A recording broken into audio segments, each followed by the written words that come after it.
Mr. Gutfeld, we have not heard from you for a long time. What is your reaction to what you've seen over the last 5 days? Well, I mean, it's soul crushing. I mean, I have trying to get my mother-in-law out of Kiev, and you know, I have friends that are Russian. I have a lot of friends who are Ukrainian. It's obvious this is an unprovoked war, but it's also a family squabble. You know, the big picture has always been, you know, who is Ukraine more important to? Is it Russia or is it us? Obviously, it's Russia.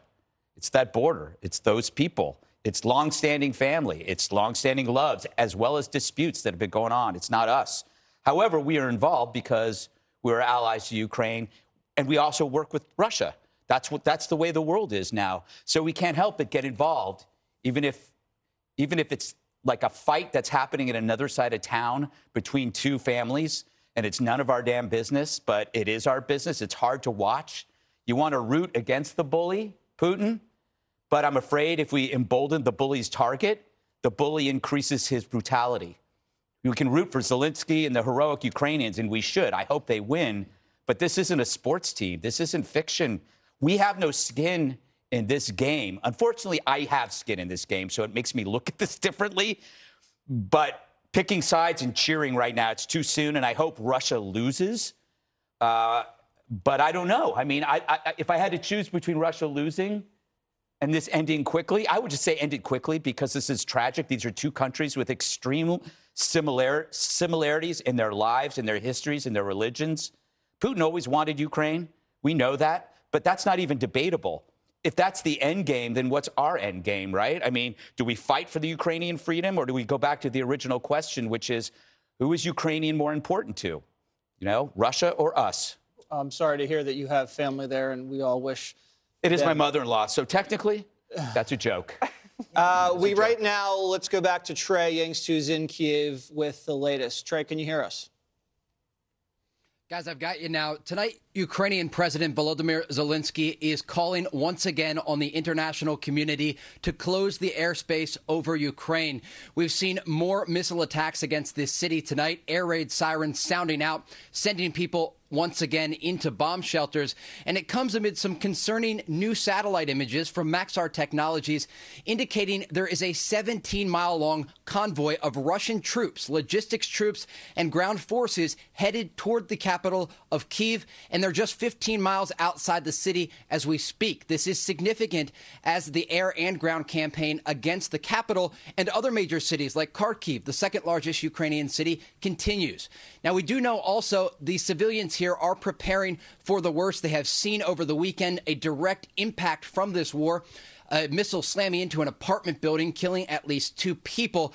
And many women and children are waiting out in hospitals and other facilities they hope won't be targeted. Some heartbreaking images of mothers waiting with their children in these facilities, and the words of one really standing out amid the mix. Listen to what she had to say. We receive all medicine we need, though we are running out of food. Local charity funds promise to bring some. We are waiting that they will come and bring us bread, essential, and some juice for children. The words from these Ukrainian civilians come amid the backdrop of peace talks that took place today along the border between Ukraine and Belarus, between the Ukrainians and the Russians, a stark contrast in what the two sides look like. The Ukrainians showed up wearing military fatigues, the Russians suits and ties. We also know that Ukrainian President Volodymyr Zelensky once again is calling for the airspace to be closed over this country. He wants this air campaign to stop so his forces have a better shot at winning this war. Back to you. Thanks, Trey. So, Judge, similar to last week, we saw coming the move towards the capital. It's not going as fast, I think, as the Russians thought it would be. But as you can see from the reporting, they're going in and they're amassing around the city. At this point, it's just a matter of how long can the people there hold out, and can Zelensky survive that encirclement?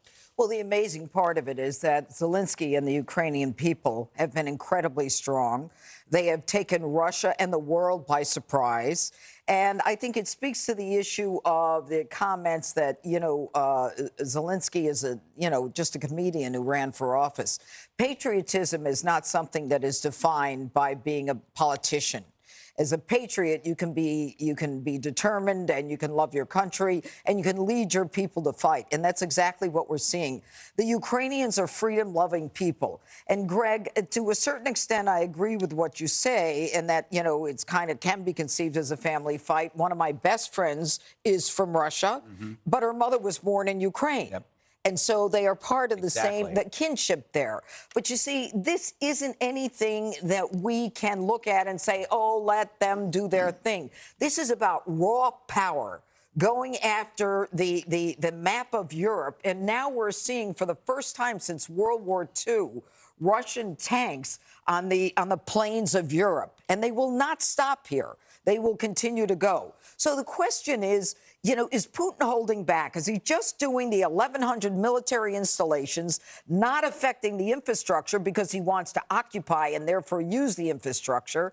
And, you know, is he intentionally going a little slower? But is he now saying, these people are stronger than I thought, now I'm going to hit civilians? We'll see. Yeah, I mean, of course, they could just have screwed up supply lines and a bad initial strategy, because the Russians usually are sloppy and slow, but brutal, Katie. And we just, I think, gave the Ukrainians a bunch of stingers for the very first time, and our javelins are having a huge effect. Well, Greg brought up the question of who is Ukraine more important to, the United States or Russia? And right now, the president of Ukraine believes Ukraine is important to the Ukrainian people, and they want to be their own sovereign country. And he addressed this issue of Russians living in Ukraine, being born in Ukraine, Ukrainians being there the night before the invasion in that speech when he spoke in Russian directly to the Russian people and said, we are two different countries, but we share many different cultures, and we can live next to each other in peace. And we don't want this war. And you're seeing in Russia now a number of thousands of people protesting in the streets against what Putin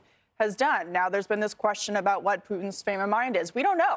People are calling him crazy. We don't know what he's thinking, but we do have a history of the way he has behaved in other parts in the world and what he's been able to get away with in places like Syria. And so as you see reports of him using cluster bombs, for example, that does not bode well for what's to come. However, you are seeing this resupply of the Ukrainian military from places like Germany, who haven't been giving arms to anybody for decades for obvious reasons. So the Ukrainian people are clearly the ones who are not fighting, not making Molotov cocktails, not picking up the guns. The ones in the basements are in a raw, pure human form of survival. And time's running out when it comes to getting supplies, water and food, and watching these orphanages is just heartbreaking. But I think that in terms of the question of who it matters to right now, it's the people who are fighting in the streets. And they're going to hold out as long as they can. And as long as they have the military ability to do so. And the 17-mile-long convoy that you're seeing seems like a pretty good target for the jets that they're about to get from the EU. So we'll see how it goes. But yeah, their fighting spirit is certainly admirable. That convoy just blasted to smithereens. Do you think that Putin underestimated the ferocity of the civilian population and their patriotism to stand up and fight? I think he has. My prayers go out and the best to your mother-in-law and your family. Greg, there on the ground. But I differ a little bit in terms of, I think this is important to people who believe in independence and freedom. This is a sovereign line Putin crossed. There's a lot of pain. There's a lot we have to deal with and wrestle with here. But you think about where we are, I think we're closer to the ending that many of us want. It may still be a little painful to get there, but I think we're closer to where we want, those of us who would like to see him removed from there, perhaps even removed from power in Russia. Think about this. The miscalculation Putin has made, may cost him power in his own nation, may cost him the opportunity to lead his own nation, number one. Number two, Greg, part of what you were saying, think about this. We've invested trillions since World War II in the architecture there. I don't need to tell you this. This is not a history lesson, but we've invested trillions there. Then after 94, what we've invested. Yeah. And these people, not only in Ukraine, but all across Europe, think about the Marshall Plan to where we are today. This was all about building an architecture that based on independence and freedom and democracy.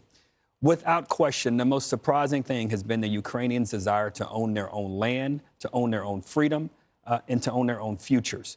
And I can only hope that what we're doing, what Germany's doing, what NATO is doing, and what others are doing in terms of providing them with resources and even now weaponry, we can debate should have happened sooner. These are all hypotheticals. It's happening now. And my prayers are with them. And I hope they use these things we send them in a way to not only repel Vladimir Putin, but to propel their democracy and their independence even more. Hear, hear. Hey, Sean Hannity here. Hey, click here to subscribe to Fox News YouTube page and catch our hottest interviews and most compelling analysis. You will not get it anywhere else.